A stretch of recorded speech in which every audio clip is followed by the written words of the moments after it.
আর এই গুরুপাদ পদ কাননে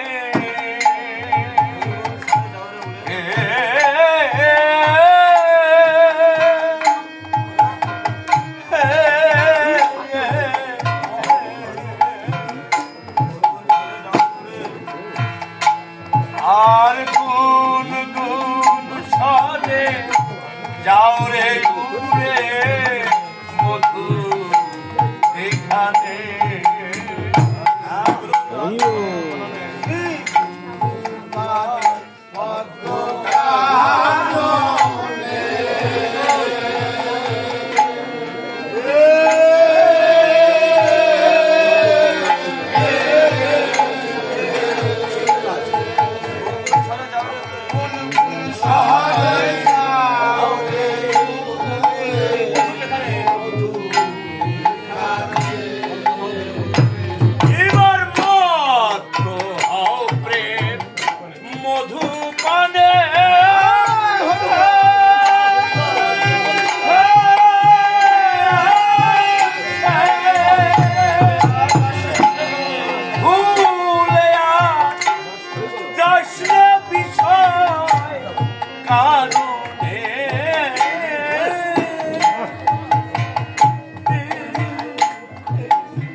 ওই গুরু কল্প করুণা ডালে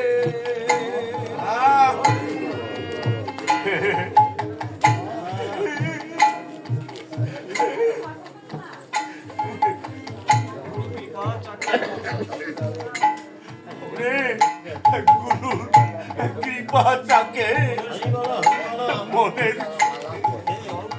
রঘু কুতুহলে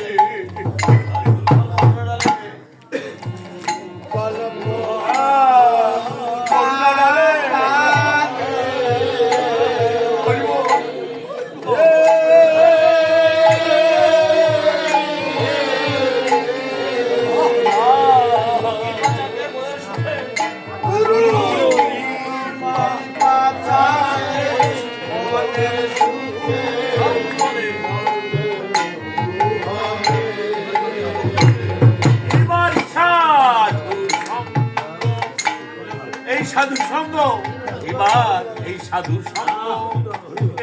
সঙ্গ ফুলে ফুলে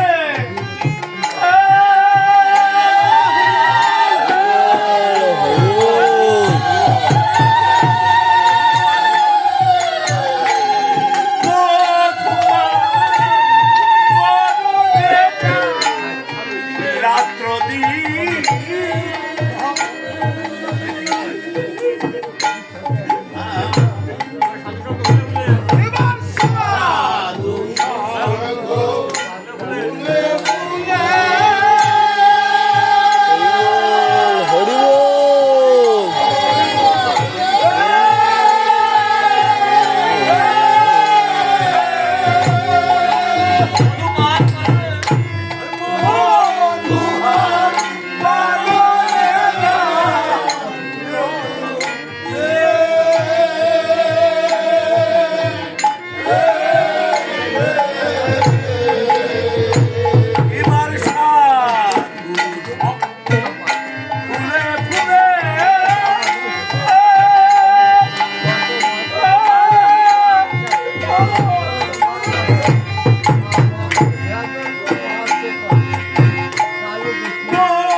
ময়না বন্ধু ময়না রসের দোকানে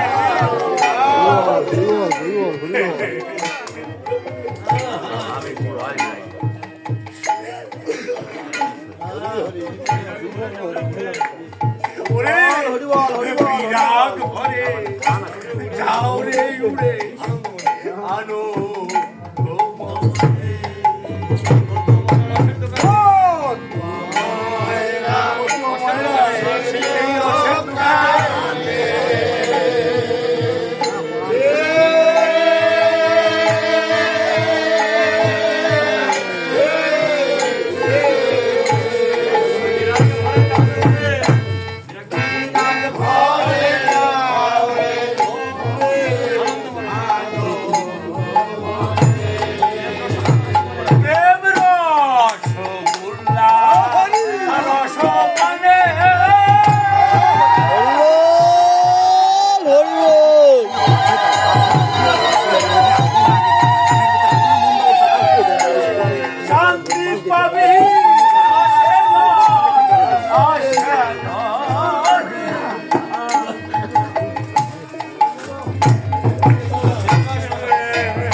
কথা এসে গেছে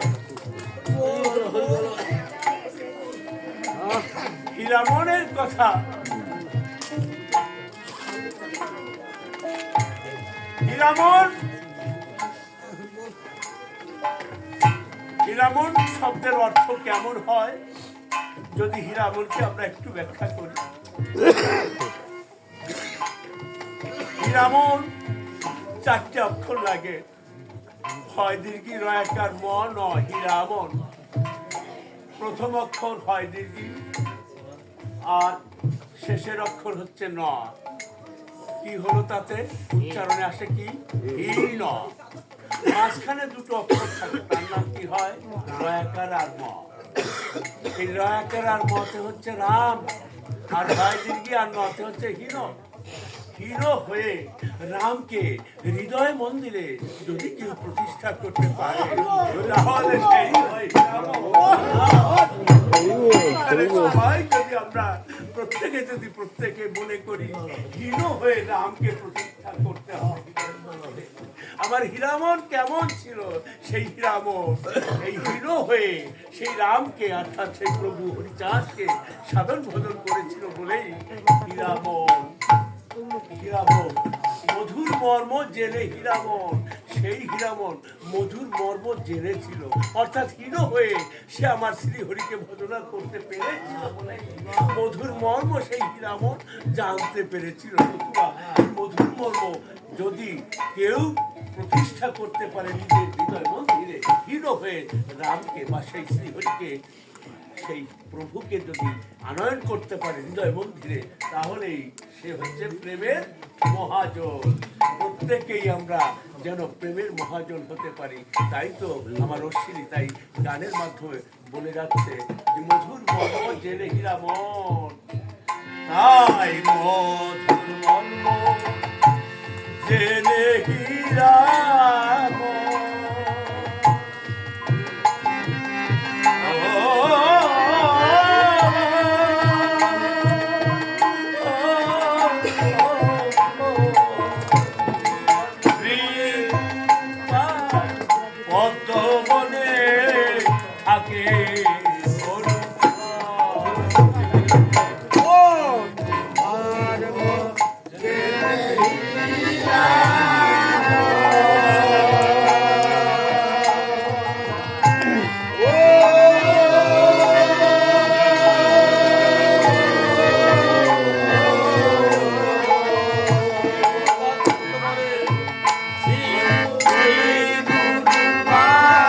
মধুর